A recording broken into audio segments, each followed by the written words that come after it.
안녕하세요. 오늘 사례 발표를 하게 되는 최광철 목자입니다. 여러 목사님들에게 사료를 발표하게 되어서 영광입니다.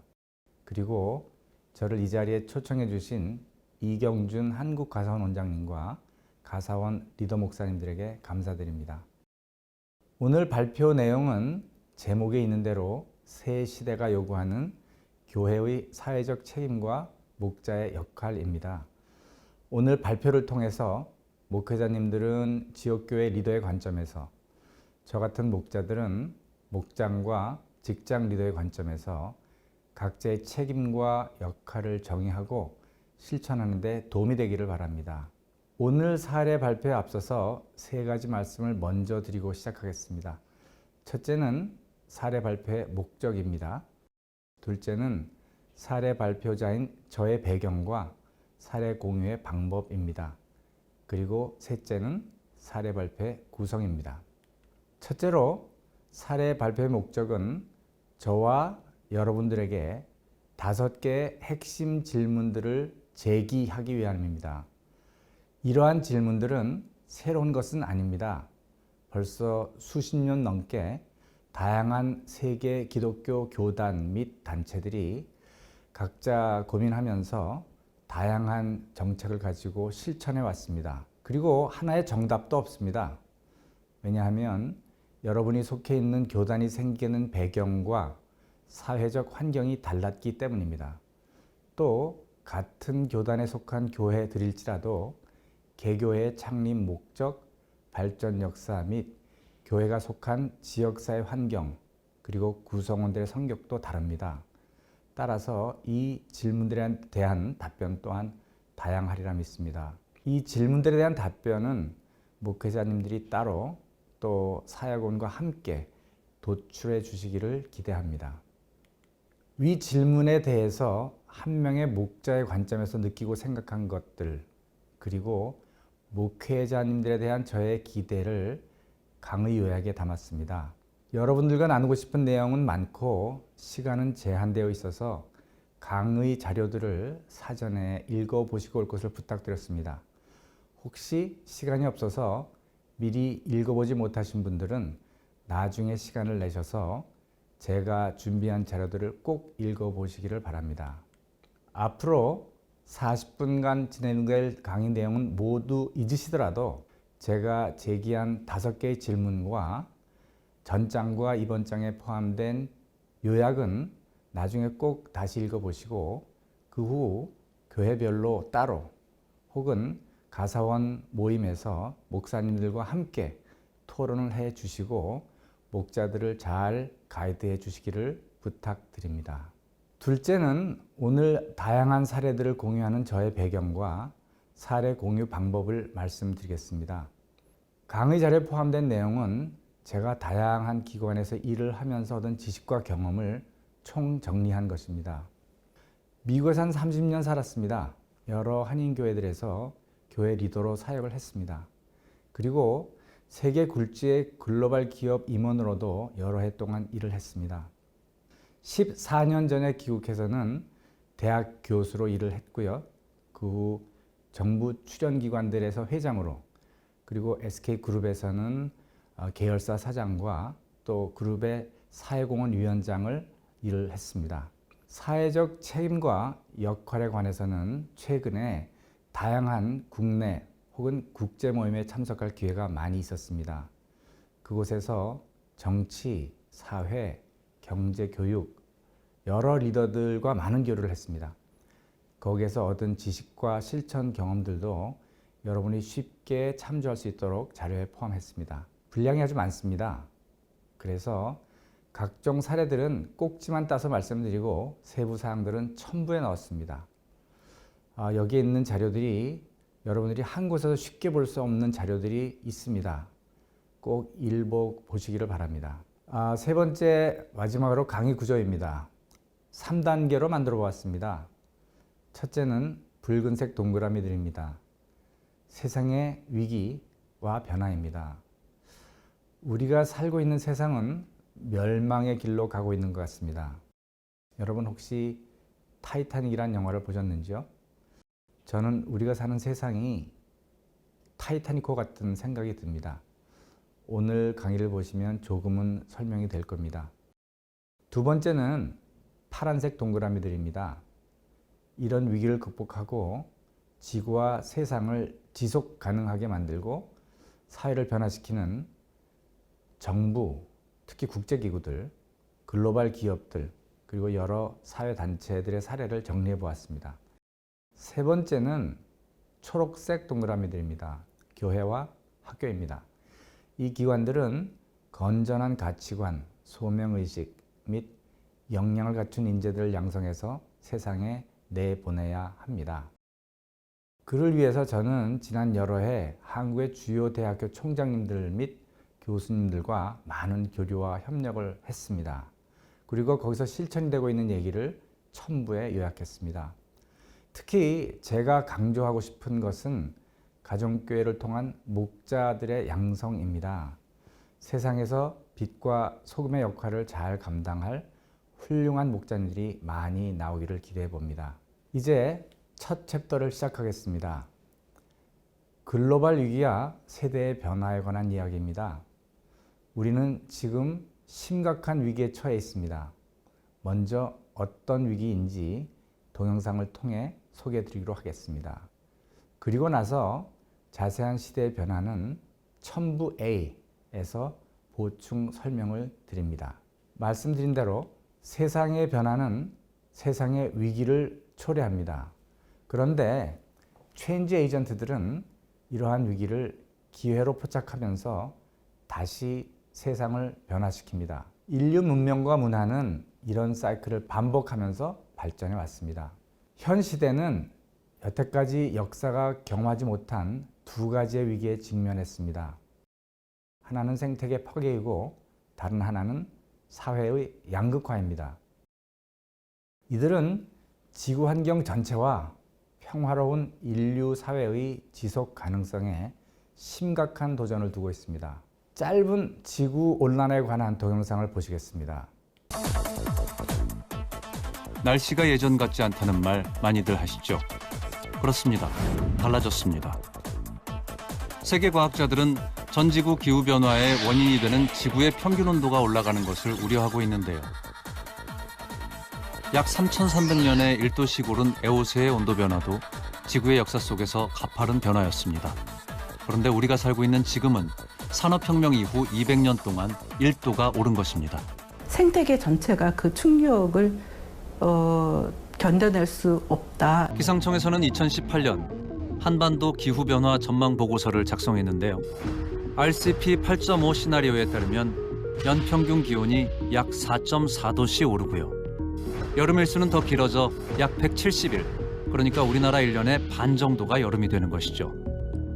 여름이 길어지면 폭염 일수도 당연히 늘어나겠죠. 약 한 달을 폭염에서 지내야 하고요. 무려 2달간을 잠설치는 열대야 속에서 보내게 됩니다. 그렇다면 지구의 한계 온도 1.5도씨까지 얼마나 남았을까요? 산업혁명 이전과 비교를 했을 때 한 온도가 1도 정도 상승을 했어요. 아직 지구의 한계 온도까지 0.5도씨 남았다고 하지만 전 세계에서는 여기저기에서 인류가 겪기 힘든 이상기후가 나타나고 있습니다. 우리나라도 예외는 아닙니다. 어쩌면 매일매일 체감하면서 살고 있지 않을까요? 특히 매년 뜨거워지는 여름은 밖에서 활동하기조차 힘들 정도인데요. 가장 더웠던 2018년 여름은 10년 동안 평균 폭염 일수에 비교할 수 없을 정도입니다.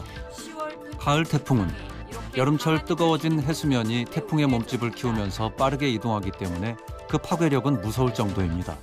이어서 환경오염에 대한 동영상을 보시겠습니다. 안녕하세요. GSP입니다. 만드는데 5초, 사용하는데 5분, 썩는데 500년. 바로 우리가 즐겨 찾는 플라스틱에 관한 이야기입니다. 1950년대 이후 전 세계적으로 약 83억 톤 이상의 플라스틱이 생산되었고 그 중에 75%인 63억 톤이 쓰레기 형태로 배출되었다고 합니다. 이렇게 버려진 플라스틱들은 운이 좋으면 수출이 되고 그렇지 않으면 일반 쓰레기와 뒤섞여 매립되거나 소각되어집니다. 이마저도 할 수 없는 수많은 양의 플라스틱들은 그대로 방치되거나 방류되어 바다로 흘러가게 되죠. 이렇게 서서히 병들고 오염된 바다의 모습은 어떨까요? 1997년 북태평양 미국과 하와이 사이에 거대한 섬이 발견되었다고 하는데요. 이 섬의 이름은 GPGP, Great Pacific Garbage Patch의 약자로 태평양에 떠있는 거대한 쓰레기 지대라는 의미를 갖고 있습니다. 쿠르시오 해류와 캘리포니아 해류를 타고 아시아와 아메리카의 쓰레기들이 모여 거대한 섬을 형성했다고 하는데요. 이 섬의 크기는 대한민국 면적의 15배가 넘고 여기에 쌓인 플라스틱의 개수만 1조 8천억 개라고 합니다. 우리가 사용하고 버리는 무분별한 플라스틱. 소각된 플라스틱은 유해가스를 내뿜어 대기질을 오염시키고 기후변화를 일으킵니다. 이로 인해 해수면이 상승하고 북극에 사는 동물들은 갈 곳을 잃습니다. 이뿐만 아니라 과도한 벌목과 기후변화로 서식지를 잃은 야생동물들은 사람이 거주하는 지역이나 목축지로 이동하게 되어 사람들에게 바이러스를 옮기기도 합니다. 최근 급속도로 전파된 코로나 바이러스도 이와 다르다고 할 수 없습니다. 여러분은 생태계 파괴에 관한 2개의 동영상을 보셨습니다. 어떤 생각이 드세요? 이번에는 사회 양극화에 대한 2개의 동영상을 보시겠습니다. 첫째 동영상은 고용과 소득 격차에 대한 사회 문제의 증가에 관한 것입니다. 오늘을 사는 대한민국 국민은 하나의 의문과 마주하게 되었다. 소득은 늘고 환경과 기술은 발전하는데 왜 나는 여전히 궁핍하고 쫓기며 힘든가? 소득 격차는 더욱 커지고 청년은 미래를 찾지 못하며 결국 삶의 만족도는 가장 낮아졌다. 그리고 이 모든 것이 반기업 정서로 이어져 기업에게 부메랑처럼 돌아오고 있다.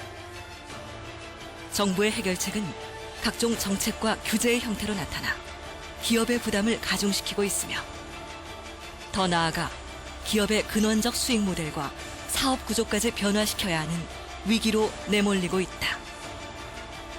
시장 경제가 위협받으면 기업 존속도 위협받는다. 때문에 사회 문제 해결은 선의가 아닌 절대절명의 생존 문제.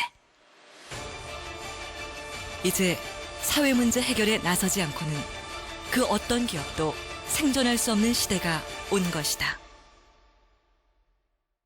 이번에는 개인 간뿐만 아니라 산업 간 또 기업들 사이에서 일어나는 양극화의 문제를 보겠습니다. 특히 코로나는 이런 양극화를 더 심각하게 하고 있습니다.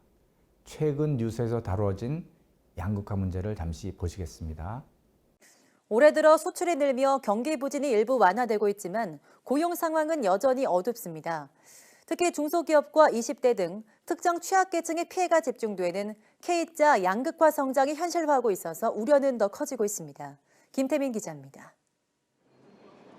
코로나19 사태가 1년을 넘기는 동안 고용지표는 과거 IMF 외환위기 이후 최악의 상황에 직면했습니다. 취업자와 실업자 수는 물론 주당 근로시간으로 따지는 일자리 질 역시 지난 1998년 이후 가장 좋지 않았습니다. 충격은 특정 업종과 세대에 집중되고 있습니다. 지난달 숙박 음식점업과 도소매업 직종에서만 취업자가 58만 5천 명 줄었고 20대와 50대 비중이 전체 절반을 넘겼습니다. 이 밖에도 지난해 대기업 취업자는 12만 명 증가한 반면 300인 미만 중소기업 취업자는 110만 명 줄면서 그 차이가 두드러졌습니다. 이처럼 매섭게 몰아치는 고용 한파 속에서도 우리 경제는 수출 호조에 힘입어 회복세를 보이면서 고용 없는 K자 양극화 성장이 현실화하고 있다는 우려가 나오고 있습니다. 최근 KDI의 설문 결과 경제 전문가들은 올해 전체 취업자 수도 5만 명 증가에 그치며 고용 부진이 이어질 것으로 내다봤습니다. 산업 간 부문 간 양극화가 진행되고 있는 것으로 보이고요. 수출 품목의 개선은 특히 고용 부분과 크게 연관되지 않은 쪽에서 이루어지고 있어서 경제 성장률의 전반적인 개선에도 불구하고 고용 사정의 악화는 지속될 가능성이 높다고 생각됩니다. 지금까지 보신 4개의 동영상을 정리해 보겠습니다. 세상은 2가지의 큰 변화, 즉 생태계 파괴와 사회 양극화로 지속 가능성이 큰 위협을 받고 있습니다. 이런 변화는 개인과 사회의 핵심 가치관에 많은 영향을 주게 됩니다. 그러면 다음 장에서는 세상들의 가치관에 어떤 변화가 오고 있는지를 보겠는데, 우선 가치는 무엇인가를 다시 짚고 넘어가도록 하겠습니다. 가치는 사물이 가지고 있는 쓸모입니다. 인간의 욕구나 관심 혹은 목표가 되는 진, 선, 미 등을 통틀어 이르는 말입니다. 여기에 나열된 예술적, 문화적, 경제적, 사회적 가치 외에도 우리에게는 당연히 종교적 가치도 중요합니다. 우리의 가치관에 영향을 주는 7가지의 중요한 변화를 나열해 보았습니다. 시간 관계상 각 항목의 세부 사항은 별첨 A를 참조해 주시기 바랍니다. 첫째로 지난 100년간 시대적 가치를 요약하면 GDP, GNP 위주의 경제적 가치에서 20세기 중후반에는 공산주의, 사회주의를 거치면서 사회적 가치가 중요한 화두로 떠오릅니다. 그러다가 20세기 말에 시작해서 21세기에는 환경적 가치가 아주 중요한 글로벌 화두가 되고 있습니다. 두 번째는 이러한 시대적 가치가 한국 정부의 관리 지표에 어떻게 반영되는가를 보여줍니다.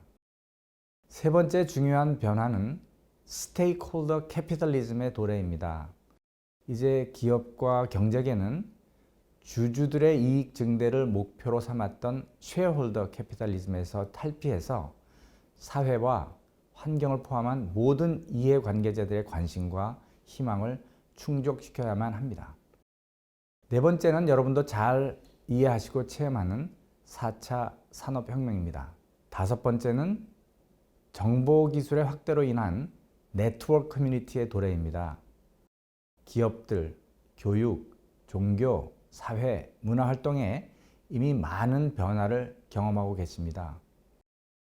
소셜 네트워크 서비스, 즉 SNS라고 하는 툴의 등장으로 인해서 사람들은 다양한 목적과 가치와 재미를 추구하는 버추얼 커뮤니티들에 언제든지 어디서든지 참여하고 또 탈퇴할 수 있습니다.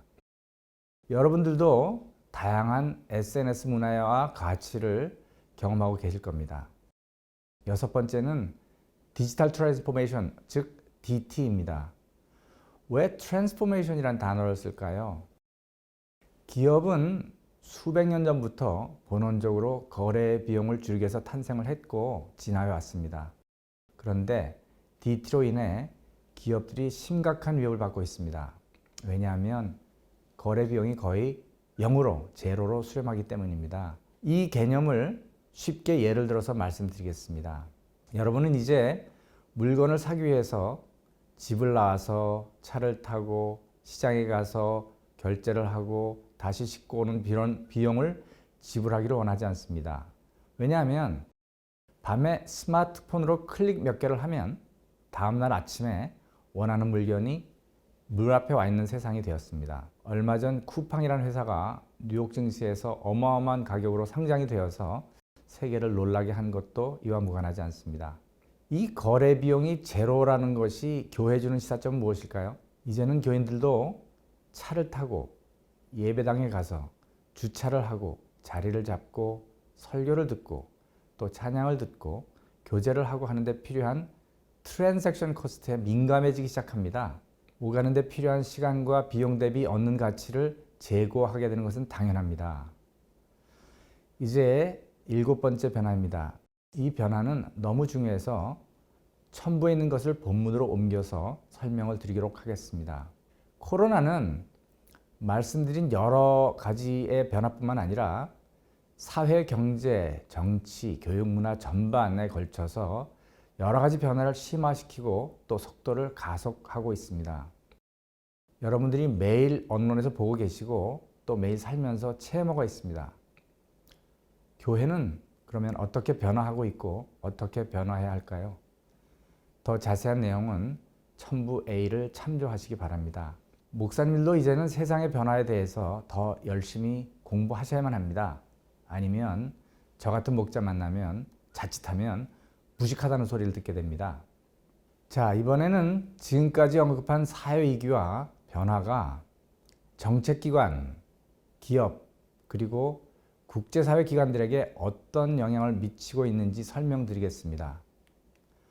그런데 시간 관계상 세 가지 축의 변화 사례를 본문에서는 ESG의 개념과 기업 가치관 변화의 총론적인 말씀만 드리고 구체적인 사례는 첨부에 포함했습니다. 빨간색으로 그려져 있는 첨부 B에서는 국제사회와 각국 정부들이 어떻게 대응하고 있는지를 설명드렸습니다. 첨부 C에서는 기업들이 구체적으로 어떻게 대응하고 있는지를 제가 익숙한 SK의 사례를 들여 설명드렸습니다. ESG의 탄생 배경입니다. 전장에서 말씀드린 대로 생태계 파괴와 사회 양극화에 대한 문제인식과 해결을 위한 노력이라 말씀드릴 수 있습니다. 그럼 ESG는 뭘까요? 자, ESG의 정의입니다. 보시는 대로 Environmental, Social, 그리고 Governance의 약자입니다. 수백 년 동안 이윤 극대화라는 재무적 가치 추구를 존재의 목적으로 했던 기업들도 이제는 그에 더해서 ESG도 회사의 중심 가치로 보겠다는 의지의 표현입니다. ESG의 각 영역에서 추구하는 가치들이 이 장표에 설명되어 있습니다. 이의 영역에서는 전장에서 동영상을 통해 보셨던 지구온난화, 환경오염 등이 포함되어 있습니다. 물론 이런 것들을 없애는 게 가치겠죠. S의 영역에서는 양극화로 인한 각종 문제들 외에 이번 코로나로 재인식된 보건, 건강, 안전, 그리고 인종차별 등을 포함한 양극화 해결이 주목을 받게 되었습니다. 마지막 가버넌스는 경영의 투명화를 위한 노력들입니다. 교회 쪽으로 생각을 하면 요즘 우리 교회들이 많이 비난을 받고 있는 기본 윤리와 당회나 교회 지도부의 독립성, 재정관리의 투명성 제거 등도 절실해 보입니다. 우리 교회들에게도 비슷한 개념을 적용할 수 있겠습니다. 제 생각으로는 가정교회가 ESG 차원에서 교회의 책임과 역할 및 가치를 잘 정의해 주시면 좋을 것 같습니다.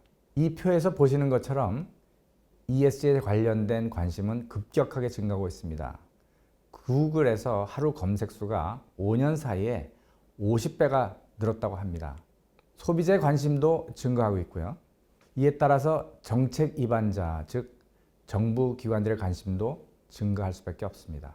그리고 기업에게는 가장 중요한 자원을 제공하는 금융기관 및 투자자들의 관심도 높아질 수밖에 없습니다.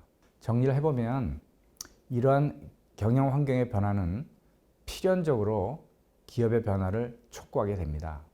여러분들이 최근 들어 각종 언론기관에서 보시는 것처럼 한국 기업들은 거의 ESG에 목숨을 거는 것처럼 노력하기 시작했습니다. 그리고 별첨에 보시면 세계 굴지 기업들도 일제히 이 방향으로 전속 질주하는 것을 보게 됩니다. 자, 그러면 기업의 존재 목적과 목표 또 주요 리더들의 기업 가치관을 다시 한번 점검해 보도록 하겠습니다. 보시다시피 기업은 세계와 국가의 사회와 경제 발전에 꼭 필요합니다. 그러나 기업의 더 중요한 존재 목적과 이로 인한 가치는 사회를 위한 것이어야 한다고 믿습니다. 저는 가정교회의 존재 목적인 영혼 구원과 제자 양성의 지향점도 결국은 사회를 더 훌륭하게 만드는 것이라고 믿습니다. 이 땅에 천국을 구현하는 것이겠지요. 그를 위해서 크리스찬들은 세상에서 빛과 소금의 역할을 잘 수행해야 합니다. 그러면 기업의 사회적 가치는 어떻게 창출하나요? 시작점은 사회 문제의 발견과 해결 방안의 정의에서 시작합니다. 그러면 사회 문제는 무엇일까요? 이 장표를 따르면 사회 문제란 특정 사회에 속한 구성원의 다수가 구조적으로 고통받고 있는 상태라고 정의합니다. 회사의 맥락과 관점에서는 여러 문제를 정의하고 해결할 수가 있겠습니다. 핵심은 특정 사회가 무엇인가 하는 정의입니다. 오늘 사례에서 특정 사회는 이 시대를 살고 있는 지구촌 전체와 또 그를 둘러싸고 있는 지구 환경일 수도 있습니다. 아니면 대한민국, 더 좁혀서 대한민국의 젊은 세대일 수도 있습니다. 여러분이 속해 있는 지역사회, 또 동네, 혹은 특정 소외계층일 수도 있고요. 성경에서 예수님이 우리에게 부탁하신 고아와 과부 같은 섬김의 대상들이 특정 사회일 수도 있습니다.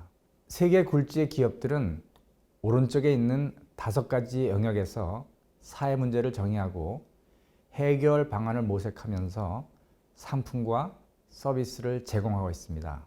그 과정에서 물론 돈도 벌게 되지요. 자, 이 장표에서는 진화하고 있는 기업의 사회적 책임에 관해서 잠깐 설명을 드리겠습니다. 사회적 책임은 영어로 CSR, Corporate Social Responsibility라고 하는데 이것이 지금은 CSV라는 개념으로 진화 발전하고 있습니다. 이걸 잠깐 설명드릴게요. 이제는 돈을 버는 것은 목적이나 목표가 아니고 더 선한 목적과 목표를 추구해야 된다고 믿습니다. 이 과정에서 이윤도 같이 창출하게 되는 것이죠. 이것을 CSV, Creating Shared Value라고 합니다. 즉, 사회적 가치와 재무적 가치가 컨버지를 하는 것이라고 생각하시면 되겠습니다. 그전에는 어떻게 하든 돈을 벌어서 그 중에 일부를 사회공헌 사업에 썼습니다. 이 장표에 보시면 왼쪽 하단에 있는 CSR 1.0 세대입니다. 욕을 먹지 않는 선한 시민의 이미지를 구축하는 게 목적이었죠. 수동적인 행위들이었고 그것을 사회적 책임이라고 규정했습니다. 저도 SK그룹에서 이런 일을 책임을 맡았을 때 공식 명칭이 사회공헌위원장이었습니다. 매년 1,000억을 훨씬 넘는 큰 예산을 가지고 여러 지역에서 또 여러 방면에서 다양한 사회공헌 사업을 펼쳤습니다. 이번에 삼성그룹도 엄청난 액수의 사회공헌을 해서 화제가 되었죠. 그러나 이제는 그것이 필요 조건이지 충분 조건은 되지 않습니다. 따라서 돈을 벌어도 선한 목적과 목표에 부합되지 않으면 과감하게 정리를 해나가고 있습니다. 한 가지 예가 탄소 배출입니다. SK도 정유화학 사업, 반도체 사업, 발전 사업 등에서 많은 탄소 배출을 해왔습니다. 그런데 이제는 과감하게 그런 사업을 축소하면서 친환경 에너지 정책으로 전환하고 있습니다. 별첨에 어떤 일들을 SK가 하고 있는지에 대한 사례가 자세히 소개되고 있으니 참조하시기 바랍니다. 이러한 일을 잘 하려면 새로운 가치관과 사명이 있고 역량이 있는 인재들이 필요합니다. 역량은 학교와 회사에서 키워야 하겠지요. 그런데 기독교적인 가치관과 소명은 교회가 불어넣어 주어야 합니다. 제 경우는 그러한 소명과 가치관을 교회에서 성경을 통해 배웠고 또 각종 교회 사역과 목장에서 실천을 하면서 성장한 것 같습니다. 특히 섬기는 리더십에 관한 인재 육성은 우리 가정교회가 가장 잘 할 수 있다고 믿습니다. 우리는 예수님을 모델로 삼고 그분을 닮아가기를 소원하는 사람들이니까요. 이제 결론 부분으로 갑니다. 마지막 챕터입니다. 가정교회의 사회적 책임과 목자의 역할입니다. 전장에서 말씀드린 것을 지금 반영한다면 수동적인 사회적 책임, 즉 CSR 1.0에서 더 나아가서 사회 문제를 해결하면서 세상에 하나님의 천국이 이루어지도록 하는 그런 역할이겠죠. 그런 일을 위해서 오늘은 교회의 인재 양성에 초점을 두려고 합니다. 그런데 여기에 좋은 벤치마킹 상대는 우리 대학의 혁신 방향과 사례들입니다. 한국 주요 대학들 및 세계 인류 대학들이 그렇게 바뀌고 있습니다. 시간 관계상 대학에 관련된 사항은 첨부 D에 요약을 해놓았으니까 참조하시기 바랍니다. 대학 혁신 사례는 첨부로 가름을 하고 이제 교회, 특히 가정교회를 한번 보겠습니다. 여러분들이 잘 아시는 우리 가사원의 사명, 그리고 우리가 추구하는 교회의 모습이 잘 그려져 있습니다. 그런데 제 생각에 가사원의 사명과 비전은 다분히 목사님의 관점에서 목사님 중심으로 만들어져 있습니다.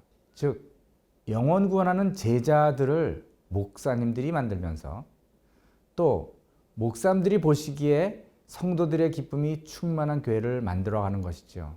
그렇게 의도를 했던 아니했던 이 사명과 비전의 주체는 목사님인 것 같습니다. 그런데 여기에 제가 문제를 한번 제기해 보려고 합니다. 제 예를 들어서 설명을 드려보겠습니다. 목사 중심의 세상과 목자 중심의 세상은 세상관이 많이 다릅니다. 제 경우를 놓고 보면 교회와 목장은 아주 중요하지만 그러나 여전히 세상은 더 넓고 또 그곳에서 저희들이 할 일도 많습니다. 언젠가 김우중 회장님이 이런 얘기를 해서 젊은이들에게 많은 도전을 준 말씀이기도 합니다. 제 인생 과정에서 만났던 사람들을 목자 삶의 현장에서 목자의 관점에 투영시켜 보았습니다. 목사님들은 대부분의 시간을 교회와 목장에서 만나는 분들과 보냅니다. 그러나 저희 목자들은 그 영역에 있는 분들뿐만 아니라 그렇지 않은 분들도 굉장히 많습니다. 영향력을 끼쳐야 할 대상은 더욱 그렇습니다. 제가 SK건설 사장을 할 때 직원이 6,000명이 넘었습니다. 또 제가 SK그룹 위원장을 할 때 제가 영향력을 끼쳐야 할 대상들은 100명도 넘는 계열사 사장들과 10만 명의 구성원이었습니다. 또 그들과 일을 같이 하는 협력업체 구성원, 또 우리가 공장과 회사를 운영하고 있는 지역의 사회 주민들과 생태계까지 반영을 한다면 그 사람 수와 활동의 영역, 또 영향력의 반경은 실로 막대했습니다. 그런 관점에서 제가 목자들의 사명을 다시 한번 정의해 보았습니다. 왼쪽에 있는 대로 하나는 우리의 본원적인 사명인 영혼 구원이고 또 하나는 제가 실천적인 사명이라고 이름을 붙인 희생적 세상 섬김을 큰 축으로 잡아보았습니다. 이런 차원에서 목자들의 책임과 역할이 있고요. 또 우리는 영향력을 행사해야 합니다. 이런 빛과 소금의 사명을 감당하는 목자와 목원들이 한국과 세계에 많이 흩어져 나가고 있습니다. 그런데 이런 크리스찬 형제 자매들이 기독교적 가치를 사회적 가치에 접목하면서 사명을 잘 감당할 수 있으면 좋겠습니다. 또 그런 사회적 가치에 관련된 교육 및 훈련도 하면 좋겠습니다. 이 장표는 제 경험을 토대로 우리의 활동 영역인 교회, 목장, 그리고 직장과 사회에서 예배와 섬김은 무엇일까 생각해 본 장표입니다. 강조하고 싶은 것은 교육과 훈련의 내용 및 방법입니다. 제 경험에 의하면 목장은 이런 것들을 교육하고 실천하기에 아주 적합한 곳입니다. 이 장표에서는 가정교회와 목자의 사회적 책임을 사회봉사라는 축과 사회적 행동, 즉 소셜 액션이라는 축으로 나누어서 한번 정리를 해보았습니다. 이 분류는 존 스타트 목사님이 수십 년 전에 쓰신 현대 사회 문제와 기독적인 답변에 수록된 장표를 제가 조금 수정 보완해 본 것입니다. 제 주관적 주장이 들어있고 논란의 여지가 있습니다. 그러나 이러한 논란 혹은 토의를 담론화하고 거기에서 최대 공약수를 도출해내고 우리가 해야 할 것, 하면 좋은 것, 덜 해야 할 것, 또 하면 안 되는 것들을 구분해서 가이드를 해주시면 목자들에게 많은 도움이 되리라고 믿습니다.